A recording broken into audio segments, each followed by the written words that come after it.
ಮಿತ್ರರೇ ನಮಸ್ಕಾರ. ಮಿತ್ರರೇ, ಇವತ್ತು IND-IA ಕೂಟ ಇದೆಯಲ್ಲ, ನಾವು ಸಂವಿಧಾನ ರಕ್ಷಕರು, ಸಂವಿಧಾನವನ್ನು ಕಾಪಾಡ್ತೀವಿ. ಬಾಬಾ ಸಾಹೇಬ್ ಅಂಬೇಡ್ಕರ್ ಏನು ಸಂವಿಧಾನವನ್ನು ಈ ದೇಶಕ್ಕೆ ಕೊಟ್ಟಿದ್ದಾರೆ, ಅದನ್ನು ಯಥಾವತ್ತಾಗಿ ಪಾಲಿಸುವಂಥವರು ನಾವು ಮಾತ್ರ. BJPಯವರು ಸಂವಿಧಾನ ರಕ್ಷಕರಲ್ಲ, ಅವರು ಭಕ್ಷಕರು. ನರೇಂದ್ರ ಮೋದಿ ಅವರು ಇನ್ನೂ ಕೆಲವು ಕಾಲ ಆಳಿದ್ದೇ ಆದರೆ ಈ ದೇಶದಲ್ಲಿ ಸಂವಿಧಾನನೇ ಇರೋದಿಲ್ಲ, ಇನ್ನು ಮುಂದೆ ಎಲೆಕ್ಷನ್ನೇ ಆಗೋದಿಲ್ಲ. ಹೀಗೆಲ್ಲ ದೊಡ್ಡ ಮಟ್ಟದಲ್ಲಿ ಪ್ರಚಾರವನ್ನು ಪಡೆದುಕೊಳ್ತಾರೆ. ಮಾತೆತ್ತಿದ್ರೆ ನಾವು ಸಂವಿಧಾನದ ಪಾಲಕರು ಅಂತ ಹೇಳ್ಕೊಳ್ತಾರೆ. ಆದರೆ ಮಿತ್ರರೇ, ಬಹುಶಃ ಅವರು ಸಂವಿಧಾನಕ್ಕೆ ಮಾಡಿದಷ್ಟು ಘಾಸಿಯನ್ನು ಇನ್ಯಾರೂ ಮಾಡೋದಕ್ಕೆ ಸಾಧ್ಯ ಇಲ್ಲ. ಈಗ ಮಿತ್ರರೇ, ಕೇರಳ ಸರ್ಕಾರ ನಡೆದುಕೊಂಡಿರುವಂತಹ ರೀತಿ ಇದೆಯಲ್ಲ, ಇದು ಇಡೀ ದೇಶದ ಒಕ್ಕೂಟ ವ್ಯವಸ್ಥೆಯನ್ನೇ ಪ್ರಶ್ನೆ ಮಾಡುವಂತಿದೆ. ಭಾರತದ ಸಂವಿಧಾನಕ್ಕೆ ಬಹಳ ವಿರುದ್ಧವಾಗಿದೆ. ಆದರೆ ಒಂದೇ ಒಂದು ವಿಪಕ್ಷವೂ ಕೂಡ ಇದರ ಬಗ್ಗೆ ಮಾತನಾಡ್ತಾ ಇಲ್ಲ. ಕೇರಳ ಸರ್ಕಾರ ನಾವೊಂದು ಸ್ವತಂತ್ರ ದೇಶ ಅನ್ನುವ ರೀತಿಯಲ್ಲಿ ವರ್ತಿಸ್ತಾ ಇದೆ.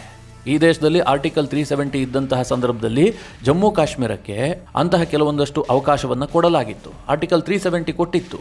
ಅವರು ಪ್ರತ್ಯೇಕ ಧ್ವಜವನ್ನು ಹೊಂದಿದ್ರು. ಅವರು ಅಲ್ಲಿನ ಮುಖ್ಯಮಂತ್ರಿಯನ್ನು ಪ್ರಧಾನಮಂತ್ರಿ ಅಂತ ಕರೆದುಕೊಳ್ತಾ ಇದ್ರು. ಭಾರತದ ಕಾನೂನುಗಳು ಅಲ್ಲಿ ಲಾಗೂ ಆಗ್ತಾ ಇರಲಿಲ್ಲ. ಸುಪ್ರೀಂ ಕೋರ್ಟ್ ಆರ್ಡರ್ನ ಕೂಡ ಅವರು ಫಾಲೋ ಮಾಡ್ತಾ ಇರಲಿಲ್ಲ. ಇದೆಲ್ಲ ಜಮ್ಮು ಕಾಶ್ಮೀರಕ್ಕೆ ಇತ್ತು, ಯಾಕೆಂದರೆ ಆರ್ಟಿಕಲ್ 370 ಜಾರಿಯಲ್ಲಿತ್ತು. ಈಗ ಮಿತ್ರರೇ, ಜಮ್ಮು ಕಾಶ್ಮೀರ ಕೂಡ ಭಾರತದ ಕಾನೂನನ್ನು ಒಪ್ಕೊಳ್ಬೇಕು, ನಮ್ಮ ದೇಶದ ಸುಪ್ರೀಂ ಕೋರ್ಟ್ ಆರ್ಡರನ್ನು ಫಾಲೋ ಮಾಡಬೇಕು. ಕರ್ನಾಟಕಕ್ಕೆ ಯಾವ ಆರ್ಡರ್ ಅನ್ವಯಿಸುತ್ತೋ ಅದು ಜಮ್ಮು ಕಾಶ್ಮೀರಕ್ಕೆ ಕೂಡ ಅನ್ವಯಿಸುತ್ತೆ. ಅಂದರೆ ಇಡೀ ಒಕ್ಕೂಟ ವ್ಯವಸ್ಥೆಯನ್ನು ಬಲಪಡಿಸುವ ಕೆಲಸವನ್ನು ಕೇಂದ್ರ ಸರ್ಕಾರ ಮಾಡಿದೆ. ಆದರೆ ಅದಕ್ಕೆ ತದ್ವಿರುದ್ಧವಾಗಿ ಕೇರಳ ಸರ್ಕಾರ ಒಂದು ನಿರ್ಣಯ ಕೈಗೊಂಡಿದೆ. ಅದೇನು ಕೇಳಿದ್ರೆ, ಭಾರತದ ವಿದೇಶಾಂಗ ಇಲಾಖೆಗೆ ಸೆಡ್ಡು ಹೊಡೆದಿದೆ. ತಾನೇ ಏಕಾಂಗಿಯಾಗಿ ವಿದೇಶಾಂಗ ಕಾರ್ಯದರ್ಶಿಯನ್ನು ನೇಮಕ ಮಾಡಿಕೊಂಡಿದೆ. ನಾವಿನ್ ಮುಂದೆ ವಿದೇಶಗಳ ಜೊತೆಗೆ ನಾವು ವ್ಯವಹರಿಸ್ತೀವಿ ಅಂತ ಕೇರಳ ಸರ್ಕಾರ ಹೊರಟಿದೆ. ಮಿತ್ರರೇ, ಇದು ಸಂವಿಧಾನ ವ್ಯವಸ್ಥೆಗೆ ಅತ್ಯಂತ ಮಾರಕವಾದಂತಹ ವಿಚಾರ.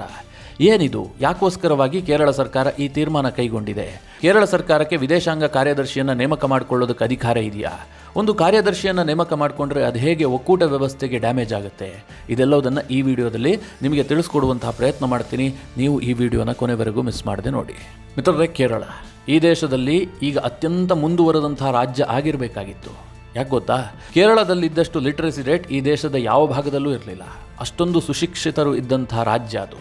ಸ್ವತಂತ್ರ ಪೂರ್ವದಿಂದಲೂ ಕೂಡ ಕೇರಳದ ಜನ ಸಾಕಷ್ಟು ಬುದ್ಧಿವಂತರಾಗಿದ್ದರು. ಕರಾವಳಿ ತೀರದ ನಾಡು, ಈ ದೇಶಕ್ಕೆ ಮೊದಲ ನೌಕಾ ಮಾರ್ಗವನ್ನು ಕಂಡುಹಿಡಿದಂತಹ ಪ್ರದೇಶ ಕೂಡ ಹೌದು. ಸಾಕಷ್ಟು ಪ್ರಮಾಣದಲ್ಲಿ ಅಲ್ಲಿ ಸುಶಿಕ್ಷಿತರಾಗಿದ್ದರು. ಸಾಕಷ್ಟು ಅಭಿವೃದ್ಧಿ ಆಗಬೇಕಾಗಿತ್ತು. ಪ್ರಾಕೃತಿಕ ಸಂಪತ್ತಿನ ವಿಚಾರದಲ್ಲೂ ಕೂಡ ಕೇರಳ ಸಾಕಷ್ಟು ಸಂಪದ್ಭರಿತವಾಗಿದೆ. ಆದರೆ ಮಿತ್ರರೇ, ದೌರ್ಭಾಗ್ಯಪೂರ್ಣವಾಗಿ ಕೇರಳ ಇವತ್ತು ಅತ್ಯಂತ ಹಿಂದುಳಿದಿದೆ. ಕೇರಳ ಆರ್ಥಿಕವಾಗಿ ಅಧಃಪತನವನ್ನು ಕಾಣ್ತಾ ಇದೆ. ಸರ್ಕಾರದ ಬಳಿಯಲ್ಲಿ ದುಡ್ಡಿಲ್ಲ. ಕೇಂದ್ರದ ಜೊತೆಗೆ ಸದಾ ಘರ್ಷಣೆಯನ್ನು ಮಾಡಿಕೊಳ್ತಾರೆ. ಇತ್ತೀಚೆಗೆ ಸುಪ್ರೀಂ ಕೋರ್ಟ್ ಕೂಡ ತಪರಾಕಿ ಹಾಕಿತ್ತು. ನೀವು ಮಾಡಿಕೊಂಡಂತಹ ಆರ್ಥಿಕ ದುಸ್ಥಿತಿಗೆ ಕೇಂದ್ರವನ್ನು ಯಾಕೆ ಪ್ರಶ್ನೆ ಮಾಡ್ತೀರಿ? ಕೇಂದ್ರ ಕೊಡೋದನ್ನೆಲ್ಲ ಕೊಟ್ಟಿದೆ ಅಂತ ಸುಪ್ರೀಂ ಕೋರ್ಟ್ ಹೇಳಿತ್ತು. ಅಂದರೆ ಕೇರಳದ ಆರ್ಥಿಕ ಪರಿಸ್ಥಿತಿ ಆ ಹಂತಕ್ಕೆ ಬಂದು ನಿಂತಿದೆ. ಈಗ ಮಿತ್ರರೇ, ಕೇರಳ ಯಾವ ಕಾರಣಕ್ಕೂ ಕೂಡ BJPಯನ್ನು ದೂರುವಂತಿಲ್ಲ. ಯಾಕೆಂತಂದರೆ ಕೇರಳದಲ್ಲಿ ಆಳಿದ್ದು ಈವರೆಗೂ ಕೂಡ, ಅಂದರೆ ಸ್ವತಂತ್ರ ಭಾರತದ ಇತಿಹಾಸದಲ್ಲಿ ಕೇರಳವನ್ನು ಒಮ್ಮೆಯೂ ಕೂಡ BJPಯವರು ಆಳಿಲ್ಲ. ಅಲ್ಲೇನಿದ್ರು ಕಾಂಗ್ರೆಸ್ ಗವರ್ನಮೆಂಟ್ ಇಲ್ಲ ಲೆಫ್ಟ್ ಗವರ್ನಮೆಂಟ್. ಈ ಹಿಂದೆ ಒಮ್ಮೆ ಕಾಂಗ್ರೆಸ್ಸು ಒಮ್ಮೆ ಲೆಫ್ಟ್ ಬರ್ತಾ ಇತ್ತು. ಈಗ 2 ಬಾರಿ ಲೆಫ್ಟ್ ಗವರ್ನಮೆಂಟೇ ಕೇರಳವನ್ನು ಆಳ್ತಾ ಇದೆ. ಆದರೆ ಮಿತ್ರರೇ, ಅವರು ಸದಾಕಾಲ ಕೇಂದ್ರದ ಜೊತೆಗೆ ಜಟಾಪಟಿ ಮಾಡ್ತಾನೆ ಇರ್ತಾರೆ. ಹಿಂದೆ ಕಾಂಗ್ರೆಸ್ ಇದ್ದಂತಹ ಸಂದರ್ಭದಲ್ಲೂ ಕೇರಳದವರ ಜಟಾಪಟಿ ಇತ್ತು. ಲೆಫ್ಟ್ ಪಾರ್ಟಿ ಯಾವಾಗಲೂ ಕೂಡ ಕಾಂಗ್ರೆಸ್ ಮೇಲೆ ಕತ್ತಿ ಮಸೀತಾ ಇತ್ತು. ಈಗ BJP ಇರೋದು ಸಹಜವಾಗಿ ಇದು ಇನ್ನಷ್ಟು ತೀವ್ರಗೊಂಡಿರುತ್ತೆ. ಈಗ ಕೇರಳ ಸರ್ಕಾರ ಏನು ಮಾಡಿದೆ? ವಿದೇಶಾಂಗ ವ್ಯವಹಾರದಲ್ಲಿ ಮೂಗು ತುರಿಸೋದಕ್ಕೆ ಹೊರಟಿದೆ. ತನ್ನ ರಾಜ್ಯಕ್ಕೆ ಸಪರೇಟ್ ಆದಂಥ ವಿದೇಶಾಂಗ ಕಾರ್ಯದರ್ಶಿಯನ್ನು ನೇಮಕ ಮಾಡಿಕೊಂಡಿದೆ. ಕೆ ವಾಸುಕಿ ಅಂತ ಸೀನಿಯರ್ IAS ಆಫೀಸರ್, ಅವರನ್ನು ಕೇರಳ ಸರ್ಕಾರ ಈಗ ವಿದೇಶಾಂಗ ಕಾರ್ಯದರ್ಶಿಯಾಗಿ ರಾಜ್ಯದ ವ್ಯವಹಾರಗಳನ್ನು ನೋಡಿಕೊಳ್ಳೋದಕ್ಕೆ ನೇಮಕ ಮಾಡಿದೆ. ರಾಷ್ಟ್ರ ರಾಜಧಾನಿ ದೆಹಲಿಯಲ್ಲಿ ಎಲ್ಲ ರಾಜ್ಯದ ಭವನಗಳು ಕೂಡ ಇರುತ್ತೆ. ಅದರಲ್ಲಿ ಒಬ್ಬರು IAS ಆಫೀಸರ್ ಇರ್ತಾರೆ. ಅವ್ರ ಕೆಲಸ ಏನು ಕೇಳಿದ್ರೆ, ಕೇಂದ್ರ ಸರ್ಕಾರ ಮತ್ತು ರಾಜ್ಯ ಸರ್ಕಾರದ ನಡುವೆ ಸಮನ್ವಯತೆಯನ್ನು ಸಾಧಿಸುವಂತಹದ್ದು. ಕೇರಳದ ಯಾವುದಾದ್ರೂ ವಿಚಾರಗಳಿದ್ರೆ ದೆಹಲಿ ಸರ್ಕಾರದ ಜೊತೆಗೆ, ಅಂದರೆ ಕೇಂದ್ರ ಸರ್ಕಾರದ ಜೊತೆಗೆ ಮಾತುಕತೆಯನ್ನು ನಡೆಸುವಂತಹದ್ದು, ಸಮನ್ವಯ ಸಾಧಿಸುವಂತಹದ್ದು ಅವರ ಕೆಲಸ. ಪ್ರತಿ ರಾಜ್ಯವೂ ಕೂಡ ನೇಮಕ ಮಾಡಿರುತ್ತೆ. ಈಗ ಕರ್ನಾಟಕದ ಒಬ್ಬ ಕಾರ್ಯದರ್ಶಿಯೂ ಕೂಡ ದೆಹಲಿಯ ಕರ್ನಾಟಕ ಭವನದಲ್ಲಿ ಇರ್ತಾರೆ. ಅಂದರೆ ಕೇಂದ್ರ ಸರ್ಕಾರದಿಂದ ರಾಜ್ಯ ಸರ್ಕಾರಕ್ಕೆ ಏನೇ ಕೆಲಸ ಆಗಬೇಕಾಗಿದ್ರೂ ಕೂಡ ಅವ್ರು ಮಾಡಿಸ್ತಾರೆ. ಯಾಕೆಂದರೆ ಪ್ರತಿ ಬಾರಿಯೂ ಕೂಡ ರಾಜ್ಯದ ಕಾರ್ಯದರ್ಶಿ ದೆಹಲಿಗೆ ಹೋಗಿ ಬರೋದಕ್ಕೆ ಸಾಧ್ಯ ಇಲ್ವಲ್ಲ. ಹೀಗಾಗಿ ಅಲ್ಲೇ ಒಬ್ಬರು ಕಾರ್ಯದರ್ಶಿಯನ್ನು ಇಡಲಾಗಿರುತ್ತೆ. ಈಗ ಕೇರಳದ ಕಾರ್ಯದರ್ಶಿ ಕೂಡ ಇದ್ರು. ಈಗ ಅಡಿಷನಲ್ ಆಗಿ ಕೆ ವಾಸುಕಿ ಅನ್ನುವವರಿಗೆ ಹೊಸದಾಗಿ ಒಂದು ಜವಾಬ್ದಾರಿ ಕೊಡಲಾಗಿದೆ. ಅದೇನು ಕೇಳಿದ್ರೆ, ವಿದೇಶಾಂಗ ವ್ಯವಹಾರಗಳ ಕಾರ್ಯದರ್ಶಿ. ಕೇವಲ ಭಾರತ ಸರ್ಕಾರದ ಜೊತೆಗೆ ಇವರು ವ್ಯವಹಾರ ಮಾಡೋದಲ್ಲ, ಹಾಗಿದ್ರೂ ಕೂಡ ಒಪ್ಕೊಳ್ಬಹುದಿತ್ತು. ಈಗ ಭಾರತದ ವಿದೇಶಾಂಗ ಕಾರ್ಯದರ್ಶಿ ಜೊತೆಗೆ ಕೇರಳ ಸರ್ಕಾರದ ಒಬ್ಬ ಕಾರ್ಯದರ್ಶಿ ವ್ಯವಹಾರ ಮಾಡ್ತಾರೆ. ಏನಾದರೂ ವಿದೇಶಾಂಗ ವ್ಯವಹಾರಕ್ಕೆ ಸಂಬಂಧಪಟ್ಟ ವಿಚಾರಗಳನ್ನು ಚರ್ಚಿಸ್ತಾರೆ, ಆ ವಿಚಾರವಾಗಿ ಕೆಲಸ ಮಾಡ್ಕೊಳ್ತಾರೆ ಅಂತಂದ್ರೆ ಒಪ್ಪಬಹುದಿತ್ತು. ಆದರೆ ಕೇರಳ ಸರ್ಕಾರ ಏನು ಮಾಡಿದೆ? ವಿದೇಶಗಳಲ್ಲಿರುವಂತಹ ಭಾರತದ ರಾಯಭಾರಿ ಕಚೇರಿಗಳ ಜೊತೆಗೂ ಕೂಡ ಸಂಪರ್ಕ ಸಂಪರ್ಕ ಸಾಧಿಸೋದಕ್ಕೆ, ಅವರ ಜೊತೆಗೆ ವ್ಯವಹಾರ ನಡೆಸೋದಕ್ಕೆ ಈ ಕೆ ವಾಸುಕಿ ಎನ್ನುವಂಥ ಸೀನಿಯರ್ IAS ಆಫೀಸರನ್ನು ನೇಮಕ ಮಾಡಿದೆ. ಮಿತ್ರರೇ, ಇದು ಸಂವಿಧಾನದ ಸ್ಪಷ್ಟ ಉಲ್ಲಂಘನೆ. ಇದನ್ನು ಬಿಜೆಪಿ ಈಗ ಕೇಳ್ತಾ ಇದೆ. ಕೇರಳದ ಬಿಜೆಪಿ ಘಟಕ ಈಗಾಗಲೇ ಪ್ರಶ್ನೆ ಮಾಡಿದೆ. ಕೇರಳ ಏನಾದರೂ ಸಪರೇಟ್ ದೇಶ ಆಗಿದೆಯಾ? ಕೇರಳಕ್ಕೇನಾದರೂ ಸ್ವತಂತ್ರ ಬಂದಿದೆಯಾ? ಇಲ್ಲದೆ ಹೋದರೆ ಕೇರಳಕ್ಕೆ ಈ ಅಧಿಕಾರವನ್ನು ಕೊಟ್ಟವರು ಯಾರು? ಈಗ ಪ್ರಶ್ನೆ ಉದ್ಭವಿಸಿದೆ. ಯಾಕೆ ಗೊತ್ತಾ ಮಿತ್ರರೇ, ನಮ್ಮ ಸಂವಿಧಾನ ಬಹಳ ಸ್ಪಷ್ಟವಾಗಿ ಕೆಲವು ವಿಚಾರಗಳನ್ನು ನಮೂದು ಮಾಡಿದೆ. ಹಾಗಾಗಿ ನಮ್ಮ ಸಂವಿಧಾನಕ್ಕೆ ಅಷ್ಟೊಂದು ಬೆಲೆ ಇರುವಂತಹದ್ದು. ಇಲ್ಲಿ ಗೊಂದಲಕ್ಕೆ ಆಸ್ಪದವೇ ಇಲ್ಲ.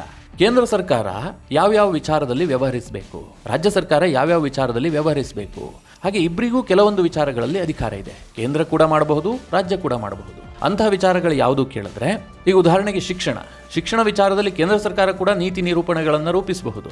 ರಾಜ್ಯ ಸರ್ಕಾರಕ್ಕೂ ಅಧಿಕಾರ ಇದೆ. ಹಾಗೆ ಕೆಲವೊಂದು ವಿಚಾರದಲ್ಲಿ ರಾಜ್ಯ ಸರ್ಕಾರಕ್ಕೆ ಪರಮಾಧಿಕಾರ ಇರುತ್ತೆ. ಆ ವಿಚಾರದಲ್ಲಿ ಕೇಂದ್ರ ಸರ್ಕಾರ ಏನು ಮಾಡೋದಕ್ಕೆ ಸಾಧ್ಯ ಇಲ್ಲ. ಹಾಗೆ ಕೆಲವೊಂದು ವಿಚಾರದಲ್ಲಿ ಕೇಂದ್ರಕ್ಕೆ ಪರಮಾಧಿಕಾರ ಇದೆ. ಅದರಲ್ಲಿ ಅತ್ಯಂತ ಮುಖ್ಯವಾಗಿದ್ದು ಯಾವುದು ಕೇಳಿದ್ರೆ, ದೇಶದ ಭದ್ರತೆ, ದೇಶದ ಗಡಿ ವಿಚಾರದಲ್ಲಿ ಯಾವುದೇ ರಾಜ್ಯ ಸರ್ಕಾರವೂ ಕೂಡ ಏನು ಮಾಡೋದಕ್ಕೆ ಸಾಧ್ಯ ಇಲ್ಲ. ಹಾಗೆಯೇ ದೇಶದ ಸುರಕ್ಷತೆ ಜೊತೆಗೆ ದೇಶದ ವಿದೇಶಾಂಗ ನೀತಿ, ಈ ವಿಚಾರಗಳಲ್ಲಿ ಯಾರೂ ಕೂಡ ಮೂಗು ತೂರಿಸೋದಕ್ಕೆ ಸಾಧ್ಯವಿಲ್ಲ. ಅದು ಭಾರತ ಸರ್ಕಾರದ ಪರಮಾಧಿಕಾರ. ಈಗ ಅರುಣಾಚಲ ಪ್ರದೇಶ ಚೀನಾದೊಂದಿಗೆ ಗಡಿ ಹಂಚಿಕೊಂಡಿದೆಯಪ್ಪ. ಅರುಣಾಚಲದ ಸರ್ಕಾರ ತೀರ್ಮಾನ ಮಾಡಿಬಿಟ್ಟು ನಾವೊಂದು 2 ಗ್ರಾಮವನ್ನು ಚೀನಾಗೆ ಬಿಟ್ಕೊಡ್ತೀವಿ ಅಂತಾಗಲಿ, ನಮ್ಮ ಗಡಿಯನ್ನು ಬದಲಾಯಿಸ್ಕೊಳ್ತೀವಿ ಅಂತಾಗಲಿ ಅರುಣಾಚಲ ಪ್ರದೇಶ ಏನೂ ಮಾಡೋದಕ್ಕೆ ಸಾಧ್ಯ ಇಲ್ಲ. ಅದನ್ನು ತೀರ್ಮಾನ ಮಾಡಬೇಕಾಗಿರುವಂಥದ್ದು ಕೇಂದ್ರ ಸರ್ಕಾರ. ಕೇಂದ್ರ ಸರ್ಕಾರಕ್ಕೆ ಸುಪ್ರೀಂ ಪವರ್ ಇರುವಂಥದ್ದು. ಬೇಕಾದರೆ ಅರುಣಾಚಲ ಪ್ರದೇಶದ 2 ಗ್ರಾಮವನ್ನು ಚೀನಾಗೆ ಬಿಟ್ಕೊಡ್ಬಹುದು, ಆ ಕಡೆಯಿಂದ 4 ಗ್ರಾಮವನ್ನು ಸೇರಿಸ್ಕೊಳ್ಬಹುದು. ಅದು ಭಾರತ ಸರ್ಕಾರದ ಪರಮಾಧಿಕಾರ. ಹಾಗೆ ಮಿತ್ರರೇ, ಭಾರತದ ಸೇನೆಗೆ ಯಾರನ್ನು ನೇಮಿಸ್ಕೊಳ್ಬೇಕು, ಸೇನೆಯನ್ನು ಇಟ್ಕೊಳ್ಬೇಕು, ಭಾರತದ ಸೇನೆಗೆ ಯಾವ ಶಸ್ತ್ರಾಸ್ತ್ರವನ್ನು ಕೊಡಬೇಕು, ಇದೆಲ್ಲವೂ ಕೂಡ ಭಾರತ ಸರ್ಕಾರದ ಪರಮಾಧಿಕಾರ. ಆಂತರಿಕ ಭದ್ರತೆ, ಈ ವಿಚಾರ ರಾಜ್ಯ ಸರ್ಕಾರಕ್ಕೆ ಬರುತ್ತೆ. ರಾಜ್ಯದಲ್ಲಿ ಯಾರು ಪೊಲೀಸರು ಇರಬೇಕು, ಯಾವ ಪೊಲೀಸ್ಗೆ ಯಾವ ಅಧಿಕಾರ ಕೊಡಬೇಕು, ಅವರಿಗೆ ಯಾವ ಶಸ್ತ್ರಾಸ್ತ್ರವನ್ನು ಕೊಡಬೇಕು, ಇದೆಲ್ಲ ರಾಜ್ಯ ಸರ್ಕಾರಕ್ಕೆ ಬಿಟ್ಟಂತಹ ವಿಚಾರ. ರಾಜ್ಯ ಸರ್ಕಾರ ಸೇನೆಯನ್ನು ನೇಮಿಸಿಕೊಳ್ಳೋದಕ್ಕೆ ಸಾಧ್ಯ ಇಲ್ಲ. ಕೇಂದ್ರ ಸರ್ಕಾರ ರಾಜ್ಯದ ಪೊಲೀಸ್ ವ್ಯವಸ್ಥೆಯಲ್ಲಿ ಮೂಗು ತೂರಿಸೋದಕ್ಕೆ ಸಾಧ್ಯ ಇಲ್ಲ. ಇದು ಭಾರತದ ಸಂವಿಧಾನದ ಬ್ಯೂಟಿ. ಈ ವಿಚಾರದಲ್ಲಿ ವ್ಯತ್ಯಾಸ ಆಗಲೇಬಾರದು ಅಂತೇಳಿ ಕೇಂದ್ರ ಪಟ್ಟಿ, ರಾಜ್ಯ ಪಟ್ಟಿ, ಸಮವರ್ತಿ ಪಟ್ಟಿ ಅಂತ ರೂಪಿಸಲಾಗಿದೆ. ಅವರವರಿಗೆ ಸ್ಪಷ್ಟವಾಗಿ ನಿಮ್ಮ ಅಧಿಕಾರವನ್ನು ತಿಳಿಸಲಾಗಿದೆ. ಈ ವಿದೇಶಾಂಗ ವ್ಯವಹಾರ ಕೇಂದ್ರ ಸರ್ಕಾರದ ಅಡಿಯಲ್ಲಿ ಬರುವಂತಹ ವಿಚಾರ. ರಾಜ್ಯ ಸರ್ಕಾರ ಅದರಲ್ಲಿ ಯಾವುದೇ ರೀತಿಯಲ್ಲೂ ಮೂಗು ತೂರಿಸೋದಕ್ಕೆ ಸಾಧ್ಯ ಇಲ್ಲ. ವಿದೇಶಾಂಗ ವ್ಯವಹಾರದ ವಿಚಾರದಲ್ಲಿ ಕರ್ನಾಟಕ ಸರ್ಕಾರ ಆಗಲಿ, ಕೇರಳ ಸರ್ಕಾರ ಆಗಲಿ, ತಮಿಳುನಾಡು ಸರ್ಕಾರ ಆಗಲಿ ಏನೂ ವ್ಯವಹಾರ ಮಾಡೋದಕ್ಕೆ ಸಾಧ್ಯ ಇಲ್ಲ. ವಿದೇಶಕ್ಕೆ ಸಂಬಂಧಪಟ್ಟಂತೆ ಯಾವುದೇ ವಿಚಾರಗಳಿದ್ರೂ ಕೂಡ ಕೇಂದ್ರ ಸರ್ಕಾರದ ವಿದೇಶಾಂಗ ಇಲಾಖೆ ಅಡಿಯಲ್ಲೇ ಹೋಗಬೇಕು. ಆದರೆ ಈಗ ಕೇರಳ ಸರ್ಕಾರ ಏನು ಮಾಡಿದೆ, ತಾನೇ ಸಪರೇಟ್ ಆಗಿ ಒಬ್ಬ ವಿದೇಶಾಂಗ ಕಾರ್ಯದರ್ಶಿಯನ್ನು ನೇಮಕ ಮಾಡಿಕೊಂಡಿದೆ. ಅವರು ಕೇವಲ ಭಾರತದ ವಿದೇಶಾಂಗ ಕಾರ್ಯದರ್ಶಿಯ ಜೊತೆಗೆ ಸಂಪರ್ಕ ಸಾಧಿಸೋದಲ್ಲ, ಸಮನ್ವಯ ಸಾಧಿಸೋದಲ್ಲ, ಅವರು ವಿದೇಶದಲ್ಲಿರುವಂತಹ ರಾಯಭಾರ ಕಚೇರಿಗಳೇನಿದ್ದಾವೆ ಅದರ ಜೊತೆಗೆ ಸಂಪರ್ಕ ಸಾಧಿಸೋದಕ್ಕೆ. ಇದು ಈಗ ದೊಡ್ಡ ಪ್ರಶ್ನಾರ್ಥಕ ಚಿಹ್ನೆ ಆಗಿದೆ. ಕೇರಳ ಸರ್ಕಾರ ಮಾಡಿರುವಂತಹದ್ದು ಸಂವಿಧಾನದ ಸ್ಪಷ್ಟ ಉಲ್ಲಂಘನೆ ಅಂತೇಳಿ ಬಹಳ ಪ್ರತಿಭಟನೆ ಕೂಡ ವ್ಯಕ್ತವಾಗ್ತಾ ಇದೆ. ಯಾಕೆಂದರೆ ಇದು ಒಕ್ಕೂಟ ವ್ಯವಸ್ಥೆಗೆ ಸಣ್ಣ ಕಪ್ಪು ಚುಕ್ಕಿ ಆಗಿಬಿಡುತ್ತೆ. ರಾಜ್ಯ ಸರ್ಕಾರಗಳು ಹೀಗೆ ಮಾಡೋದಕ್ಕೆ ಹೊರಟ್ರೆ ನಾಳೆ ತಮಿಳುನಾಡು ಸರ್ಕಾರವೂ ಕೂಡ ಹೇಳಬಹುದು, ನಾವು ಸಪರೇಟ್ ಆದಂಥ ಒಂದು ವಿದೇಶಾಂಗ ಇಲಾಖೆಯನ್ನು ಇಟ್ಕೊಳ್ತೀವಿ, ಯಾಕೆಂದರೆ ನಮ್ಮ ರಾಜ್ಯದವರು ಕೂಡ ಹೊರದೇಶಗಳಲ್ಲಿದ್ದಾರೆ, ಅವ್ರಿಗೆ ಒಳಿತು ಮಾಡೋದಕ್ಕೋಸ್ಕರವಾಗಿ ನಾವೇ ಸಪರೇಟ್ ಆದಂಥ ವಿದೇಶಾಂಗ ಇಲಾಖೆ ಇಟ್ಕೊಳ್ತೀವಿ ಅಂತ ತಮಿಳುನಾಡು ಸರ್ಕಾರ ಹೇಳ್ಬೋದು, ಕರ್ನಾಟಕ ಹೇಳಬಹುದು, ಬೇರೆ ಬೇರೆ ರಾಜ್ಯಗಳು ಕೂಡ ಹೇಳಬಹುದು. ಆಗ ಭಾರತದ ವಿದೇಶಾಂಗ ಇಲಾಖೆಗೆ ಏನು ಕಿಮ್ಮತ್ತು ಉಳಿಯುತ್ತೆ? ವಿದೇಶಾಂಗ ವ್ಯವಹಾರಗಳನ್ನು ಭಾರತ ರೂಪಿಸೋದಾದರೂ ಹೇಗೆ? ಈಗ ಉದಾಹರಣೆಗೆ ಹೇಳ್ತೀನಿ, ಇದು ಎಂತಹ ದೊಡ್ಡ ಆತಂಕವನ್ನು ತಂದಿಡುತ್ತೆ ಅಂತ. ಈಗ ತಮಿಳುನಾಡಿನಲ್ಲಿ ಸ್ಟಾಲಿನ್ ಸರ್ಕಾರ ಇದೆಯಪ್ಪ, ಅವರೊಂದು ವಿದೇಶಾಂಗ ಇಲಾಖೆ ಇಟ್ಕೊಂಡಿರ್ತಾರೆ. ಕೇಂದ್ರದಲ್ಲಿ BJP ಸರ್ಕಾರ ಇರೋದು. ನೀತಿಗಳಲ್ಲಿ ಸಾಕಷ್ಟು ವ್ಯತ್ಯಾಸ ಇರುತ್ತೆ. DMK ಸರ್ಕಾರಕ್ಕೆ ಏನು ಅನಿಸುತ್ತೆ, ಚೀನಾ ಜೊತೆಗೆ ಉತ್ತಮ ಸಂಬಂಧ ಇಟ್ಕೊಳ್ಬೇಕು ಅಂತ ಅನಿಸುತ್ತೆ.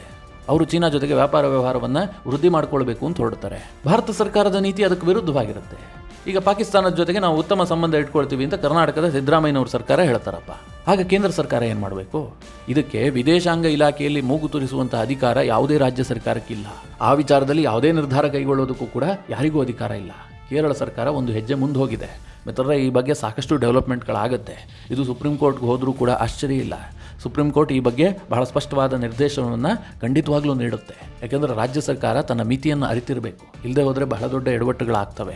ಈಗ ರಾಜ್ಯ ಸರ್ಕಾರಗಳು ಹೇಗೆ ವಿದೇಶಾಂಗ ನೀತಿಯಲ್ಲಿ ಭಾಗವಹಿಸ್ತವೆ ಕೇಳಿದ್ರೆ, ಅನೇಕ ರಾಜ್ಯಗಳಲ್ಲಿ ಇಂತಹ ಸಂದಿಗ್ಧ ಪರಿಸ್ಥಿತಿಗಳು ಬರುತ್ತೆ. ಯಾಕೆಂತಂದರೆ ಇವತ್ತು ಕನ್ನಡಿಗರು ಕೂಡ ಅನೇಕ ದೇಶಗಳಲ್ಲಿ ನೆಲೆಸಿರ್ತಾರೆ. ಕೇರಳದ ಜನತೆ ಕೂಡ ಬಹಳ ದೇಶಗಳಲ್ಲಿ ನೆಲೆಸಿದ್ದಾರೆ. ವಿಶ್ವದ 182 ದೇಶದಲ್ಲಿ ಕೇರಳದವರು ವಾಸ ಮಾಡ್ತಾ ಇದ್ದಾರೆ, ಅಲ್ಲಿ ವ್ಯವಹಾರ ನಡೆಸ್ತಾರೆ. ಇಂತಹ ಸಂದರ್ಭದಲ್ಲಿ ವಿದೇಶಾಂಗ ಇಲಾಖೆಯ ಪಾತ್ರ ಬಹಳ ಮಹತ್ವದ್ದು. ಅದೇನೇ ಆದರೂ ಕೂಡ ಕೇಂದ್ರದ ವಿದೇಶಾಂಗ ಇಲಾಖೆಯ ಜೊತೆಗೆ ವ್ಯವಹರಿಸಬೇಕೇ ಹೊರತು ನಾವೇ ಸಪರೇಟ್ ಆದಂಥ ವಿದೇಶಾಂಗ ಇಲಾಖೆಯನ್ನು ಹೊಂದೋದಕ್ಕೆ ಸಾಧ್ಯ ಇಲ್ಲ. ಹೇಗೆ ಈ ವಿಚಾರಗಳನ್ನು ರಾಜ್ಯ ಸರ್ಕಾರಗಳು ಡೀಲ್ ಮಾಡ್ತವೆ ಕೇಳಿದ್ರೆ, ಉದಾಹರಣೆಗೆ ಉಕ್ರೇನ್ ಮತ್ತು ರಷ್ಯಾದ ನಡುವೆ ಯುದ್ಧ ಆಯಿತು. ಕನ್ನಡಿಗರು ಕೂಡ ಉಕ್ರೇನ್ನಲ್ಲಿ ಸಾಕಷ್ಟು ಸಂಖ್ಯೆಯಲ್ಲಿದ್ದರು, ನಮ್ಮ ವಿದ್ಯಾರ್ಥಿಗಳು ಕೂಡ. ಆಗ ನಮ್ಮ ಸರ್ಕಾರ ಏನು ಮಾಡ್ತು, ಸಪರೇಟ್ ಆದಂಥ ಒಬ್ಬ ನೋಡಲ್ ಅಧಿಕಾರಿಯನ್ನು ನೇಮಿಸಿತು. ಆ ನೋಡಲ್ ಅಧಿಕಾರಿ IAS ಆಫೀಸರ್ ಆಗಿದ್ದರು. ಅವ್ರ ಜವಾಬ್ದಾರಿ ಏನು ಗೊತ್ತಾ, ಕೇಂದ್ರದ ವಿದೇಶಾಂಗ ಇಲಾಖೆಯ ಜೊತೆಗೆ ಸಂಪರ್ಕ ಸಾಧಿಸುವಂಥದ್ದು, ಅವ್ರಿಗೆ ಸಹಾಯ ಮಾಡುವಂಥದ್ದು. ನಮ್ಮವ್ರು ಯಾರ್ಯಾರಿದ್ದಾರೆ ಅಲ್ಲಿ, ಅವರನ್ನು ಹೇಗೆ ಕರೆತರಬೇಕು, ಯಾವ ರೀತಿಯಾಗಿ ಕೇಂದ್ರ ಸರ್ಕಾರದ ಸಹಾಯದ ಅಗತ್ಯತೆ ಇದೆ, ಇದನ್ನೆಲ್ಲ ವಿದೇಶಾಂಗ ಇಲಾಖೆಗೆ ತಲುಪಿಸ್ತಾರೆ. ವಿದೇಶಾಂಗ ಇಲಾಖೆ ಕೆಲಸ ಮಾಡುತ್ತೆ.